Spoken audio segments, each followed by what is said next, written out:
got me before I was ready. I apologize.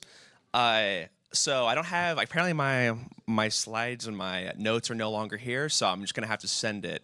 No slides, no notes, but I appreciate you all coming.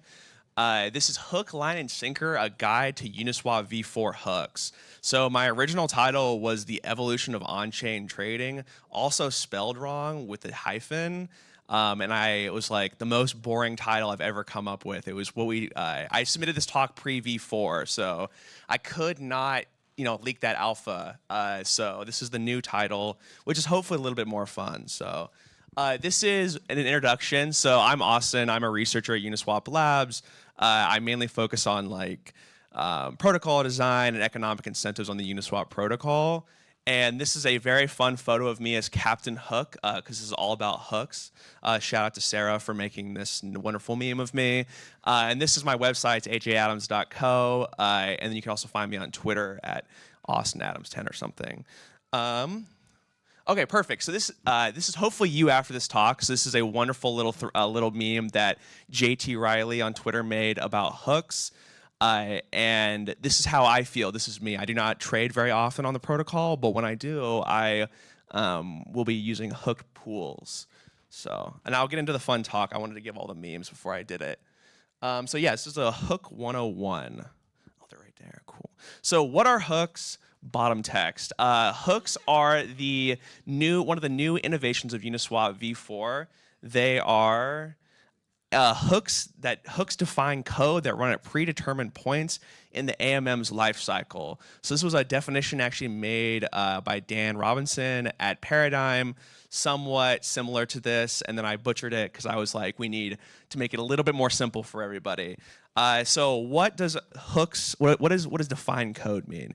So this is an example of one of the hooks that runs after initialization of a Uniswap pool. And what it does is it creates the oracle. So this is actually the Uniswap v4 TWAP oracle, which calculates on-chain prices.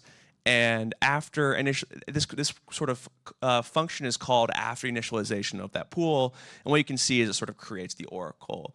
And what calls this, you may be asking? So this is actually the code in the pool manager that calls this hook. So you can sort of see the pool manager calls after initialize, and if what it's calling returns what it expects, it allows that code to go through, and if it does not, it sort of errors out.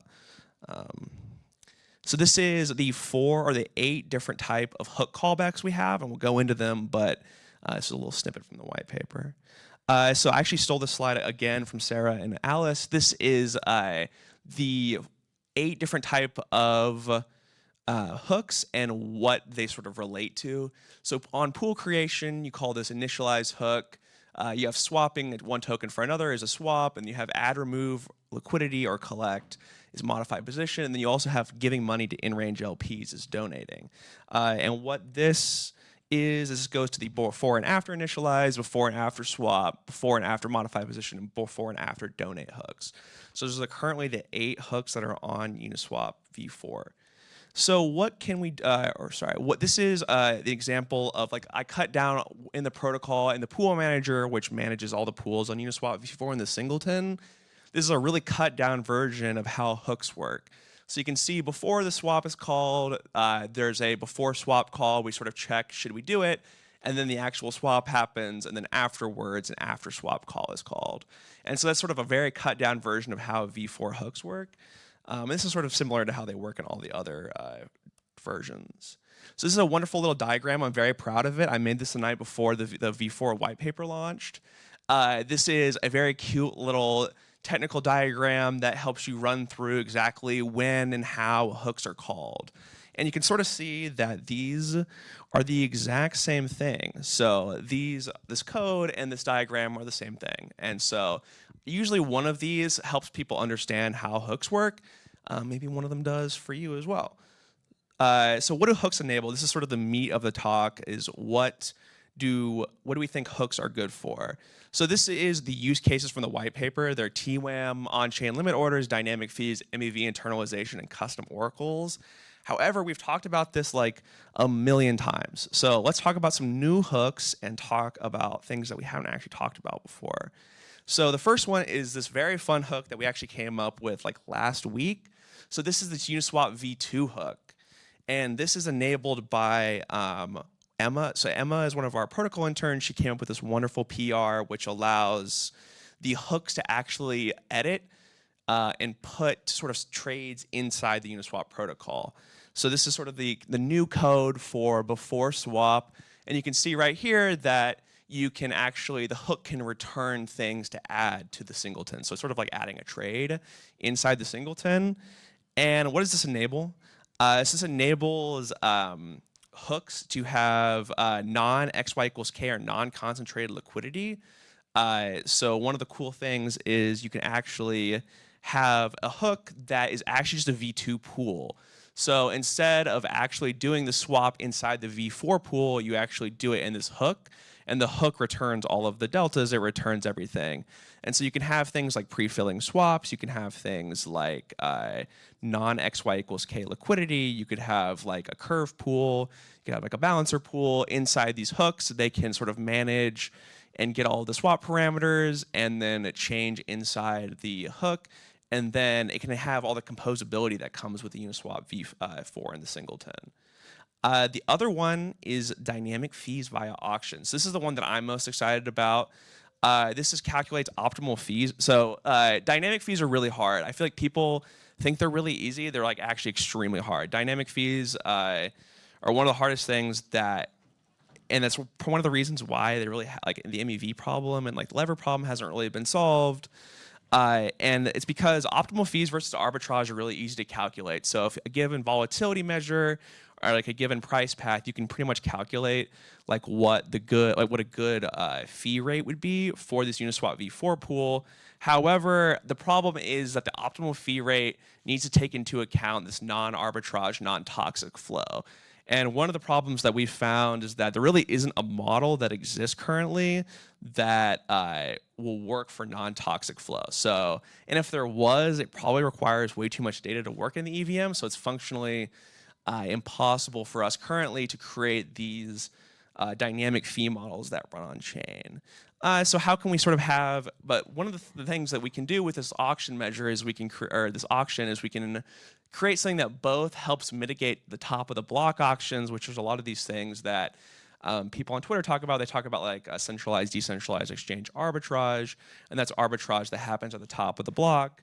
And also, we can also mitigate loss versus rebalancing, which is sort of things that losses that LPs take when they get arbitraged against centralized exchange prices. So this is sort of, I was like, there's two things here. So I was like, inside you, there are two wolves. So here's one possible solution that I think is very cool.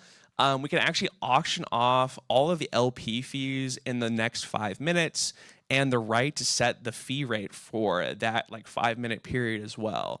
And that's really good because the winner of this right is both incentivized to win, is incentivized to set an optimal fee rate, which is like the fee rate that returns the most for the LPs of the pool, and they are always going to win the top of the block auctions. They're always going to win the centralized, decentralized exchange arbitrage because they get all the fees, so they actually are trading at a 0 fee rate.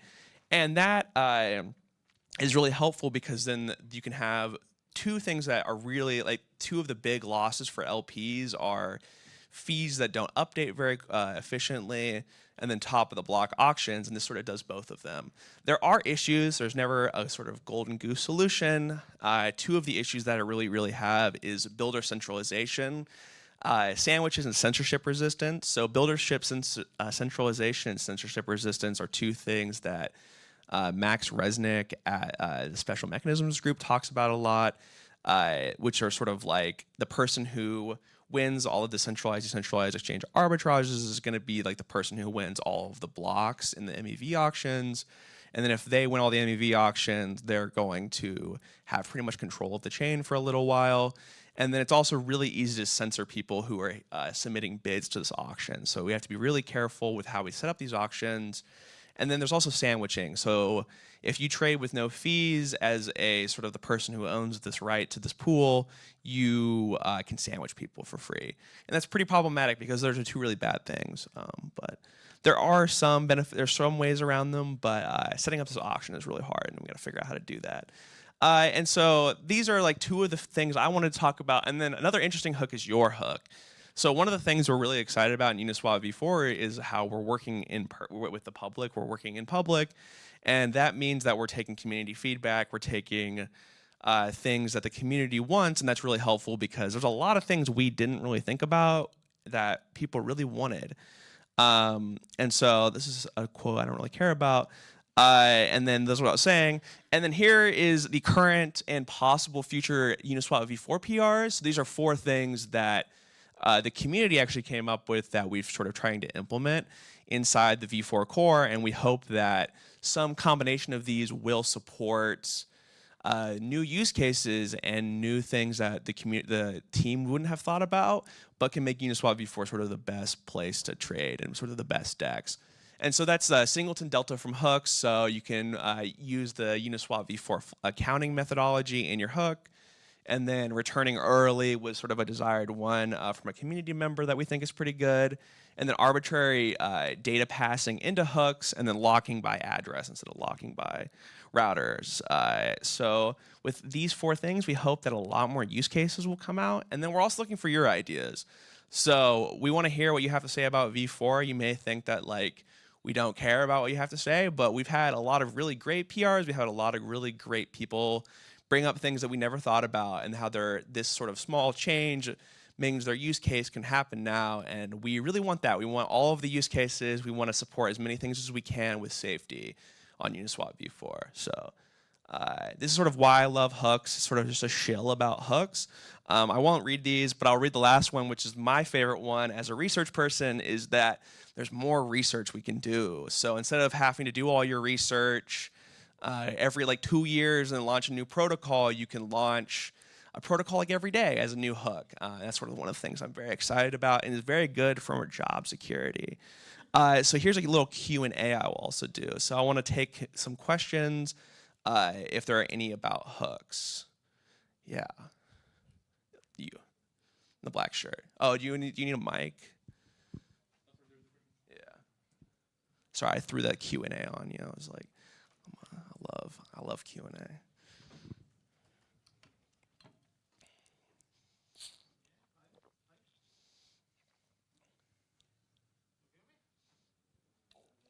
I can hear you, but I don't think the audience. Hello. Okay. Oh, perfect.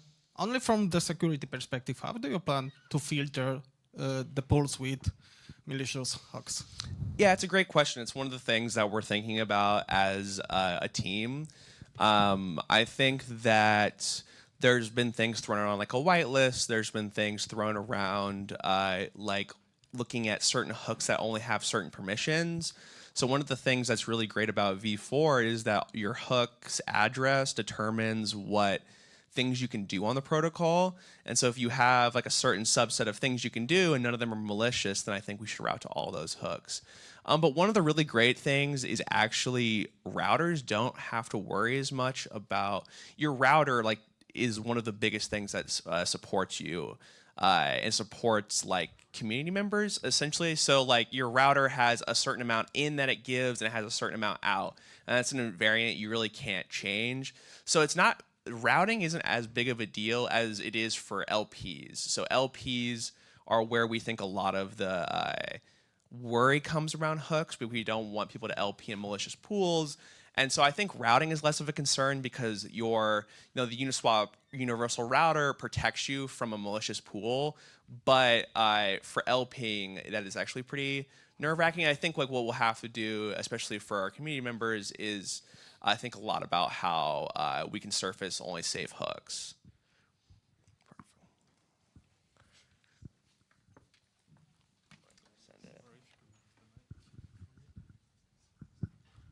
About the router, we yes. want to count in the gas cost also. and not just the token out, token in. Yeah, I think like I guess I'm less concerned about the gas costs from a security standpoint. I mean, creating like a malicious hook is I think like spending an extra $5 or $2 on gas is significantly less impactful than like losing all your tokens. So I think like, but like I know obviously will be simulations and things like that will be done to make sure that gas costs are accounted for in routing. But this is sort of like routing from like on-chain routing, like the thing that sends your swap to different pools, is more of what I was talking about. Less of like actually determining where this swap goes. But yeah, like gas costs will obviously be taken into account. Is that your question? Yeah, perfect. Question down here. Oh, this is everyone else's talk, by the way. So I'm going to be talking tomorrow at 4 with Tarun, who's a very large brain, and I'm a little nervous about it, but should be a wonderful talk about oracles versus not oracles on DeFi protocols. Sorry.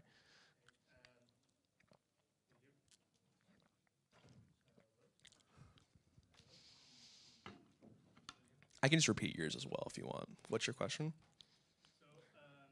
Trading fees can become like variable, right? Yeah. With those hooks. What about tick spacing? Is this because they are like depending on the fees of the pool, tick spacing is different, right? Yeah. How is this gonna be? Will this have an impact on like liquidity providers? Yeah, so I think your question was on tick spacings or dynamic. There's dynamic fees now. Will tick spacings be changeable as well? Okay. So dynamic fee or the fees can be set. They can be dynamic, but the tick spacing is also it can't be dynamic, and that's for how we search for the pools. You can't have dynamic tick spacing, but you can have when you initialize the pool, you can say any tick spacing you want. But you can't have dynamic tick spacing, so it can't adjust after it's been set in the initialization. And that's just more of an optimization for how you search for the next pool. So if like the tick spacing doubled, then we would miss people's pools when we searched for the next tick. That'd be slightly dangerous, probably. Maybe it would work. I don't know if it could be possible. I'd have to think about it more, though. Thank you. Any other questions about anything? What's up?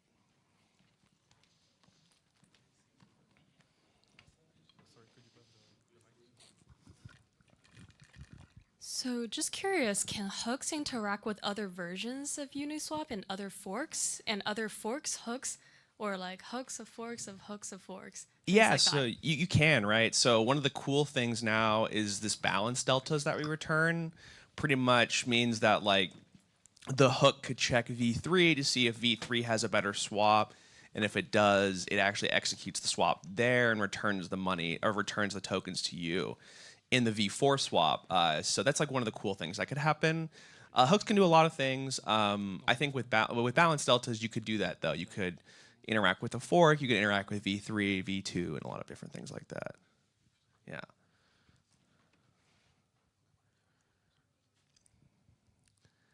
Are we good? We're happy. Another question? Okay.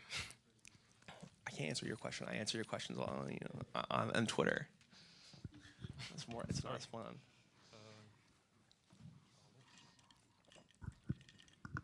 Yeah, how do you plan to whitelist what hook can do, and what's the process of getting whitelist? Yeah, I guess I'm not the one who planning it. How they'll be set up. I don't even know if there will be a whitelist. I think that's just like one possible way that they could be done. I think there's a lot of other ways that we could go without them. I just think that like we launched this like we sort of open sourced the code like a month ago, and we have like 6 more months until Cancun comes out, and so I think that I don't think we even like might not even go with a whitelist. I'm just like that was just sort of one of the ideas I sort of threw out. It could be that, it could be a lot of different things. So I don't know how we would plan to do it because I don't know. It could be not that. It could be something completely different.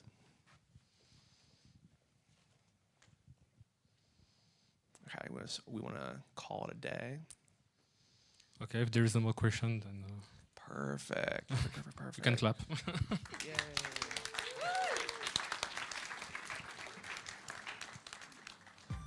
Oh wait, I'm supposed to shout out one more thing.